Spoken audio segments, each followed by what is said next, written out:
Hi friends, welcome to Class Infinity. எல்லோரும் எப்படி இருக்கிறீங்க? நல்லா இருக்கிறீங்களா? இன்றைக்கி நம்ம என்ன பார்க்க போகிறோம்னா ஒரு வெஜிடபிள் ரெசிபி தான். அது என்ன வெஜிடபிள்ஸ்னால் கோவக்காய் வச்சு ஒரு கிரேவி பண்ண போகிறேன். சப்பாத்திக்கு வச்சு சாப்பிட்ற மாதிரி சூப்பராக சட்டுன்னு செஞ்சிடலாம். வாங்க அது எப்படி செய்யலாங்கிறத பார்க்கலாம். அதுக்கு முன்னாடி நம்மளோட சேனலை இது வரைக்கும் சப்ஸ்கிரைப் பண்ணாதவங்க ப்ளீஸ் சப்ஸ்கிரைப் பண்ணிக்கோங்க. பக்கத்தில் இருக்க பெல் ஐக்கானையும் கிளிக் பண்ணிக்கோங்க. இது வரைக்கும் எனக்கு 600 சப்ஸ்கிரைபர் கிடச்சிருக்கிறீங்க. ரொம்ப தேங்க்ஸ் எனக்கு சப்போர்ட் பண்ணதுக்கு. என்னோடய சேனலில் நீங்கள் பார்த்துட்ருக்கிறதுக்கு வாட்ச் பண்ணுறதுக்கு ரொம்ப தேங்க்ஸ். இப்போ வாங்க நம்ம கோவக்காய் கிரேவி நான் எப்படி செய்கிறேங்கிறத பார்க்கலாம். வாங்க. கோவக்காய் 15 கோவக்காய் எடுத்து வச்சுருக்கிறேன். நான் இந்த மாதிரி இதை நல்லா தண்ணி விட்டு க்ளீன் பண்ணிவிட்டு எடுத்து வச்சுருக்கிறேன். அதை கட் பண்ணிக்கலாம். இப்போது இது இந்த மாதிரி நீளமாகவும் கட் பண்ணிக்கலாம், ரவுண்டாகவும் கட் பண்ணிக்கலாம். நம்ம இஷ்டம்தான். கோவக்காய் கட் பண்ணால் இந்த மாதிரி ரெட் கலரில் இருந்துச்சு. ஆனால் நல்லா இருந்துச்சு, செஞ்சு சாப்பிடும்போது சூப்பராக இருந்துச்சு. எதுவும் டிஃப்ரெண்ட்டாலாம் இல்லை. இப்போ இந்த கோவக்காவை சைடில் இப்படி கட் பண்ணிக்கலாம்.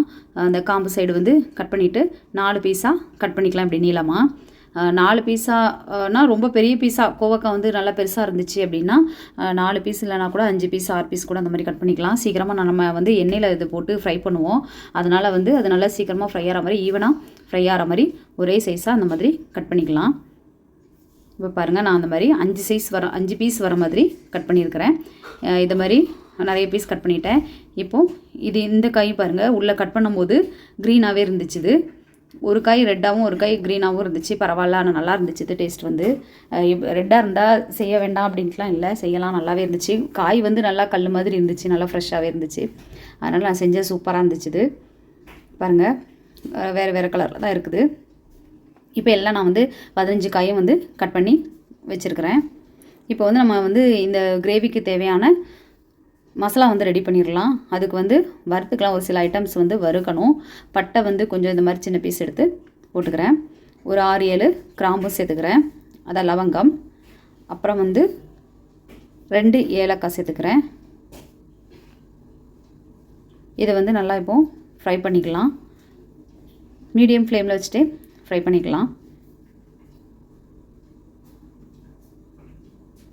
நல்லா ஃப்ரை ஆனதும் இப்போ நம்ம இது கூட வேர்க்கடலை 1 ஸ்பூன் எடுத்திருக்கேன். அதுக்கு மேலே வேண்டாம், தோலோடு இருக்கட்டும், பரவாயில்ல. 1 ஸ்பூன் வேர்க்கடலை எடுத்திருக்கேன். நான் கோவக்காய் 15 காய்க்குள்ள மெஷர்மெண்ட்டு இது சொல்லிகிட்ருக்கிறேன். நான் இப்போ இதையுமே நல்லா வறுத்துடலாம். பாதி வறுத்ததுக்கப்புறமா 1 ஸ்பூன் வெள்ளை எள்ளு சேர்த்துக்கலாம். வெள்ளை எள்ளும் வேர்க்கடலையும் சேர்த்து செய்கிறது ரொம்ப சூப்பராக இருந்துச்சு. டேஸ்ட் நீங்களும் கண்டிப்பாக வீட்டில் ட்ரை பண்ணி பாருங்கள் இதை மாதிரி. இப்போ பாருங்கள், இது வேர்க்கடலை கொஞ்சம் நல்லா வறுபட்டுருச்சு. மீடியமாகவே தான் வச்சுருந்தேன். அது கலர் மாதிரி பிளாக் ஆகிடக்கூடாது. இப்போது வெள்ளை எள்ளு சேர்த்துக்கலாம். இவ்வளோ தான் சேர்த்தேன். இதை சேர்த்துட்டு இதையும் நல்லா வறுத்துக்கலாம்.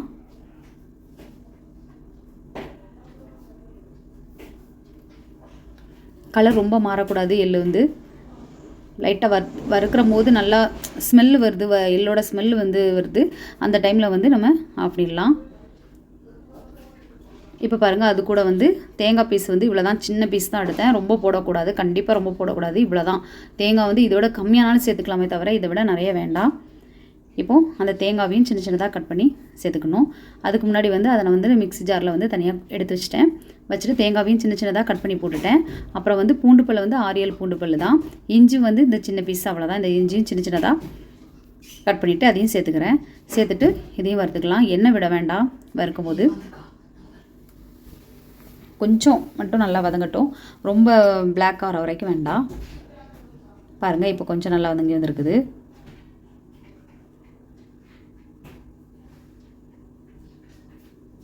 இப்போ இன்னும் கொஞ்சமே நல்லா வதங்கிருச்சு. போதும், இந்த மாதிரி ஃப்ரை பண்ண வரைக்கும் போதும். எடுத்துடலாம் தனியாக. பெருஞ்சீரகம் போட்டுக்கலாம். இப்போ பெருஞ்சீரகம் போட்டு லைட்டாக வாசனை வரையுமே ஆஃப் பண்ணிடலாம். நான் அதில் ஆஃப் பண்ணிவிட்டு அதுக்கப்புறம் இது வெறும் கடாயில் தான் நான் அப்படியே போட்டேன். அதுலேயே நல்லா நல்லா ஃப்ரை ஆகிடுச்சு. ஆயிலெலாம் விடலை. பெருஞ்சீரகமும் ஒரு 3/4 ஸ்பூன் போட்டேன். போட்டு இந்த மாதிரி தண்ணி விட்டு அரைச்சி எடுத்து வச்சுட்டேன். சாஃப்டாகவே நல்லா அரைச்சிக்கணும். இப்போ அதே கடாயில் கொஞ்சம் ரீஃபைண்ட் ஆயில் விட்டுருக்குறேன். அதில் நம்ம கோவக்காய் கட் பண்ணி வச்சுருக்கிறோம்ல, அதை சேர்த்து அதை நல்லா டீப் ஃப்ரை பண்ணிக்கலாம். கொஞ்சம் கொஞ்சமாகவே போட்டு பண்ணிக்கலாம். ஃபுல்லாகவே போட வேண்டாம், கொஞ்சம் கொஞ்சமாக தான் பண்ணிக்கணும். இப்போ இது பாருங்கள் நல்லா வதங்கி நல்லா வந்து கோல்டன் கலரில் வந்து நல்லா சுருங்கி வந்துடுது. அது வரைக்குமே கொஞ்சம் நம்ம வதங்கணும். அந்த இதில் வந்து கொஞ்சம் தண்ணி சத்து ஜாஸ்தி இருக்கிறதுனால வந்து கொலகொலனும் வேறு இருக்குது. அதனால் அந்த கொலகொலப்பு எல்லாமே போகிற வரைக்குமே கொஞ்சம் நல்லா ஆயிலே நல்லா ஃப்ரை பண்ணிக்கணும். கோவக்காய் வந்து உடம்புக்கு வந்து ரொம்ப நல்லது. அது வந்து கண்டிப்பாக வாரத்தில் ஒரு நாள் சேர்த்துக்கோங்க. குழந்தைங்களுக்கும் வந்து பழகுங்க. பொரியல் செஞ்சு கொடுங்க, கண்டிப்பாக சாப்பிடுவாங்க. சூப்பராக இருக்கும். சப்பாத்திக்கும் இதை வந்து ட்ரை பண்ணுங்கள் கண்டிப்பாக. பாருங்கள் சூப்பராக நல்லா ஃப்ரை ஆகிடுச்சு. இந்த அளவுக்கு ஃப்ரை பண்ணிக்கலாம். இப்போ வந்து ஒரு பிளேட்டில் எடுத்து வச்சுறேன். அடுத்து வந்து மீதி இருக்கிற காயெல்லாம் கூட போட்டு ஃப்ரை பண்ணி எடுத்துக்கிறேன். ஃப்ரை பண்ணி எடுத்ததுக்கப்புறமா வந்து ஒரு பேனில் வந்து நல்லெண்ணெய் வந்து விட்டுருக்கிறேன். அது கூட வந்து ஒரு 3/4 டீஸ்பூன் வந்து சீரகம் விட்டுருக்கிறேன். கொஞ்சம் கருவேப்பிலை சேர்த்துக்கிறேன். இப்போ வந்து இதில் வந்து 2 பச்சை மிளகாய் வந்து நீளமாக கட் பண்ணிவிட்டு அப்புறமா கிராஸாக வந்து கட் பண்ணியிருக்கிறேன். அதையும் சேர்த்துக்கிறேன். 2 பச்சை மிளகாவும் இப்போ நல்லா ஃப்ரை ஆகட்டும். இது கூட வந்து ஒரு நல்ல பெரிய வெங்காயம் வந்து பெரிய சைஸ் வந்து எடுத்துருக்கிறேன். வந்து அதை வந்து நல்லா சின்ன சின்னதாக கட் பண்ணி சேர்த்துருக்குறேன். அதையும் நல்லா கோல்டன் கலரில் வர வரைக்கும் நல்லா ஃப்ரை பண்ணிக்கலாம். நல்லா கிளறி விட்டுட்டு அப்புறமா வந்து நம்ம வந்து ஒரு தக்காளி வந்து நான் வந்து ஆப்பிள் தக்காளி சேர்த்தேன். அது எந்த தக்காளினாலும் பரவாயில்ல. நல்லா பெரிய சைஸ் வெங்காயம் நம்ம சேர்த்ததுனால ஒரு பெரிய சைஸ் வந்து ஒரு தக்காளி சேர்த்துக்கிறேன். அதையும் நல்லா சின்ன சின்னதாக வந்து கட் பண்ணி வச்சுருந்தேன். அதையும் இப்போ எடுத்து வந்து சேர்த்துக்கிறேன். நல்லா வெங்காயம் வந்து நல்லா வெந்துருச்சு. இப்போ வந்து நான் தக்காளி சேர்த்துக்கிட்டேன். தக்காளி வேகணுங்கிறதுக்காக வந்து நான் கொஞ்சமாக மட்டும் இப்போ சால்ட்டு சேர்த்துக்கிறேன். சேர்த்து நல்லா தக்காளி வந்து நல்லா வதங்கட்டும். அது வரைக்கும் கொஞ்சம் வெயிட் பண்ணலாம். இப்போ தக்காளி பாருங்கள் சூப்பராக வதங்கி நல்லா வந்துருச்சு. எண்ணெய்லாம் பிரிஞ்சு வந்துருச்சு. இந்த ஸ்டேஜில் வந்து நம்ம வந்து கொஞ்சம் இப்போ மஞ்சள் சேர்த்துக்கலாம். மஞ்சள் சேர்த்துட்டு வந்து 2 ஸ்பூன் வந்து நான் காரத்துக்கு ஏற்ற மாதிரி சில்லி பவுடர் வந்து சேர்த்துக்கிட்டேன். மிளகாத்தூள் வந்து சேர்த்துட்டு கலருக்காண்டி வந்து காஷ்மீரிக் மிளகா பவுடரும் 1 ஸ்பூன் வந்து சேர்த்தேன். அப்புறம் வந்து 1 ஸ்பூன் வந்து தனியா பவுடர் சேர்த்தேன். அவ்வளோதான். தனியா பவுடர் வந்து 1 ஸ்பூன் தான் சேர்த்தேன். அதுக்கு மேலே வேண்டாம். காரத்துக்கு மட்டும் நம்மளுக்கு எவ்வளோ தேவையோ அந்த மாதிரி சேர்த்துக்கலாம். எண்ணெயிலே பாருங்கள் நான் நல்லா ஃப்ரை பண்ணி விட்டுட்டுருக்கிறேன். ஆயிலே நல்லா வந்து மிக்ஸ் பண்ணி விட்டுக்கலாம். ஃபஸ்ட்டு சூப்பராக மிக்ஸ் ஆகிடுச்சு. நல்லா மிக்ஸ் ஆகி நல்லா பச்சை வாசனைலாம் இப்போ வந்து போயிடுச்சு. இந்த ஸ்டேஜில் வந்து நான் வந்து அரைச்சி வச்சுருந்த நம்ம தேங்காய் வேர்க்கடலை எல்லாம் போட்டு அரைச்சி வச்சுருந்தேன்ல அந்த பேஸ்ட் எடுத்து போட்டுட்டு அந்த மசாலாவிலே வந்து இந்த மசாலாவையும் போட்டு நல்லா மிக்ஸ் பண்ணிக்கிறேன். ஃபஸ்ட்டு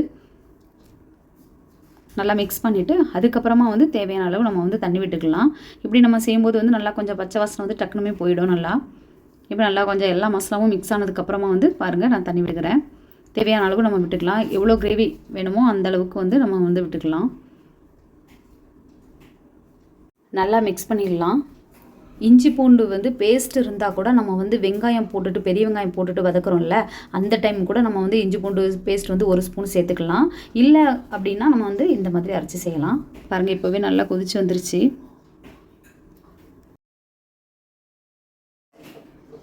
இப்போ வந்து நம்ம வந்து மசாலாவுக்கு தேவையான உப்பு சேர்த்துடலாம். ஃபஸ்ட்டு உப்பு சேர்த்துட்டு நல்லா மிக்ஸ் பண்ணி விட்டுறலாம். மிக்ஸ் பண்ணி விட்டதுக்கப்புறமா எனக்கு இன்னும் கொஞ்சம் தண்ணி தேவைப்பட்டுச்சுது. அதனால் இன்னும் கொஞ்சம் தண்ணியை நான் வந்து விட்டுக்கிறேன். ரொம்ப கெட்டிமாக இருக்குது, அதனால் தண்ணி சேர்த்துக்கிறேன். சேர்த்துட்டு நல்லா மிக்ஸ் பண்ணி விட்டுறலாம். இப்போ வந்து நல்லா கொதிக்கட்டும். கொதிக்க விட்டுறலாம். நல்லா மூடி போட்டுட்டு கொதிக்க விட்டுறலாம். அந்த பச்சை வாசனைலாம் போகிற மாதிரி கொதிக்கட்டும். இப்போ பாருங்கள் நல்லா கொதிச்சிருச்சு. நல்லா மசாலாலாம் வெந்துருச்சு. இந்த டைமில் வந்து நம்ம கட் பண்ணி ஃப்ரை பண்ணி வச்சுருக்கிற கோவக்காவை எடுத்து சேர்த்துக்கலாம். அதையுமே போட்டுட்டு நல்லா மிக்ஸ் பண்ணிடலாம். ஃபஸ்ட்டு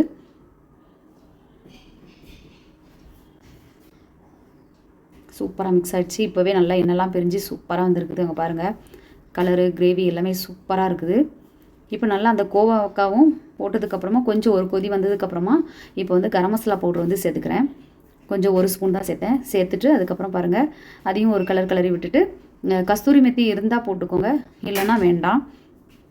நான் கஸ்தூரி மெத்தி இருந்ததுனால நான் கொஞ்சம் சேர்த்துக்கிட்டேன். சேர்த்துட்டு அதையுமே நல்லா மிக்ஸ் பண்ணி விட்டுடலாம். மிக்ஸ் பண்ணி விட்டுட்டு இனிமேல் கொஞ்சம் இந்த ஸ்டேஜில் வந்து நம்ம உப்பு செக் பண்ணிவிட்டு உப்பு தேவைன்னா வந்து சேர்த்துக்கலாம். இப்போ கூட நம்ம வந்து கொஞ்சம் தண்ணி கொஞ்சம் தேவை அப்படின்னா கூட நம்ம வந்து கொஞ்சம் தண்ணி சேர்த்துக்கலாம். ஒன்றும் பிரச்சனை இல்லை. அப்புறமா கொஞ்சம் நேரம் இப்போ வந்து நல்லா மூடி போட்டுடலாம். மூடி போட்டு சிம்லே போட்டுடலாம். போட்டுட்டு பார்த்தா நம்மளோட கோவக்காய் கிரேவி வந்து சூப்பராக இந்த மாதிரி ரெடி ஆகிட்டு இருந்துச்சு. பாருங்கள் செம்மையாக கலர்ஃபுல்லாக வந்துருக்குது. இப்போ வந்து நம்ம கட் பண்ணி வச்சுருக்கிற கொத்தமல்லி இலையும் போட்டுட்டு ஸ்டவ்வை ஆஃப் பண்ணிடலாம். அவ்வளோதான். இது வந்து சப்பாத்திக்கு வந்து சூப்பராக இருக்குது. சப்பாத்தி, தோசை எல்லாமே எடுத்து சாப்பிட்லாம். சூப்பராக இருந்துச்சு. வேர்க்கடலை எள்ளோட டேஸ்ட்டு செம்மையாக இருக்குது. நீங்களும் வீட்டில் ட்ரை பண்ணி பாருங்கள். 15 காய்னா நான் சொன்ன மெஷர்மெண்ட்டு இதுலேயே நீங்கள் செய்ய சூப்பராக இருக்குது. சப்பாத்திக்கு வந்து ரொம்ப அல்டிமேட்டாக இருந்துச்சு. சூப்பராக இருந்துச்சு இது. நீங்களும் வீட்டில் ட்ரை பண்ணி பார்த்துட்டு எப்படி இருந்துச்சுன்னு எனக்கு வந்து உங்களோட கமெண்ட்டை சொல்லுங்கள். நம்மளோட இந்த வீடியோ வந்து உங்களுக்கு ரொம்ப பிடிச்சிருந்துச்சு அப்படின்னா உங்கள் ஃப்ரெண்ட்ஸ்க்கெல்லாம் ஷேர் பண்ணுங்கள். அப்படியே மறக்காமல் நம்மளோட சேனலை சப்ஸ்கிரைப் பண்ணுங்கள். பக்கத்தில் இருக்க பெல் ஐக்கானையும் கிளிக் பண்ணிக்கோங்க. அதே மாதிரி இன்னும் என்னென்ன குறைகள் இருந்தாலும் ப்ளீஸ் சொல்லுங்கள், மாற்றிக்கலாம். அப்புறம் வந்து என்ன டிஷ்ஷு செய்யலாம் அப்படிங்கிறதையும் நீங்கள் வந்து எனக்கு கொஞ்சம் தெரியப்படுத்துங்க. கொஞ்சம் ஐடியாஸ் கொடுங்க. பாருங்கள், கோவக்காய் கிரேவி வந்து எப்படி தகன்னு எண்ணெய் கத்திரிக்காய் மாதிரி சூப்பராக இருக்குது. எந்த ஒரு புளிப்பு கசப்பு எதுவுமே இல்லை. சூப்பராக இருந்துச்சு சாப்பிட்றதுக்கு. பசங்களும் விரும்பி சாப்பிட்டாங்க. நீங்களும் ட்ரை பண்ணுங்கள் கண்டிப்பாக வீட்டில். தேங்க்யூ ஃபார் வாட்சிங். பாய்.